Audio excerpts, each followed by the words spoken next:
حضرت موسیٰ علیہ السلام کے زمانے میں ایک نوجوان شخص ہمیشہ گناہ کرتا، پھر توبہ کرتا، توبہ کے بعد پھر وہی گناہ کر لیتا، پھر توبہ کرتا، پھر وہی گناہ کر لیتا۔ ایک زمانہ گزر گیا، گناہ کرتا پھر توبہ کرتا، گناہ کرتا توبہ کرتا، اپنی توبہ پر قائم نہیں رہتا تھا۔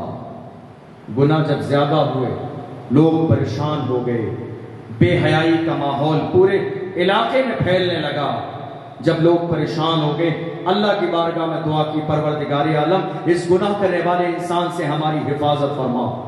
پروردگار عالم نے حضرت موسیٰ علیہ السلام کی طرف وحی نازل فرمائی، کہا اے موسیٰ، یہ گنہگار انسان اتنے زیادہ گناہ کرتا ہے، کہیں ایسا نہ ہو کہ اس کے گناہوں کی وجہ سے آسمان سے آگ برسنے لگے، اسے شہر سے باہر نکال دو، باہر نکال دو۔ یہ جہاں گناہ کرے گا وہاں کے لوگ اس کے گناہ میں شریک ہو جائیں گے، باہر نکال دو۔ حضرت موسیٰ علیہ السلام نے باہر نکال دیا۔ پھر اللہ نے وحی نازل فرمائی، وہ جس بستی میں جا کے رہا، فرمایا اس بستی سے بھی نکال دو، بستی سے بھی نکال دیا۔ وہ جا کے جنگل میں ایک ڈیرا ڈال کے رہنے لگا۔ ایک دن اچانک سے اللہ نے حضرت موسیٰ علیہ السلام کی طرف وحی نازل فرمائی، فرمایا موسیٰ جاؤ، فلاں علاقے میں ہمارے ایک دوست کا انتقال ہو گیا ہے، ہمارے ایک عزیز بندے کا، ہمارے دوست کا۔ اللہ نے فرمایا موسیٰ جاؤ، میرے دوست کا انتقال ہوا ہے، جاؤ کفن دفن کا انتظام کرو، جنازے کی نماز پڑھو۔ اللہ کا حکم تھا، موسیٰ علیہ السلام چلے گئے۔ جب گئے، جا کے اس کے چہرے کو دیکھا تو یہ وہی انسان تھا کہ جس کو اللہ نے 2 بار شہر اور بستی سے نکالنے کا حکم دیا تھا۔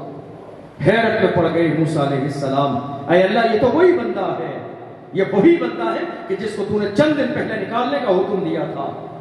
پروردگار عالم نے فرمایا موسیٰ اس کا غسل کفن دو، اس کے ساتھ جو ماجرا ہے وہ تمہیں بعد میں بتایا جائے گا۔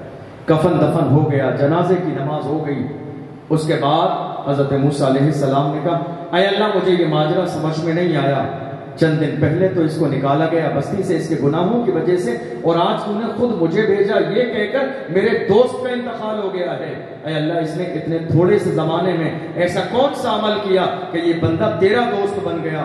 پروردگار عالم نے فرمایا اے موسیٰ جب یہ جنگل میں پہنچا تو اسے اپنے گناہوں پہ شرمندگی ہوئی، اسے گناہوں کا احساس ہوا، اسے یہ احساس ہوا کہ اللہ نے مجھے کتنی نعمتیں عطا فرمائی ہیں اور میں کتنی اللہ کی نافرمانی کر رہا ہوں۔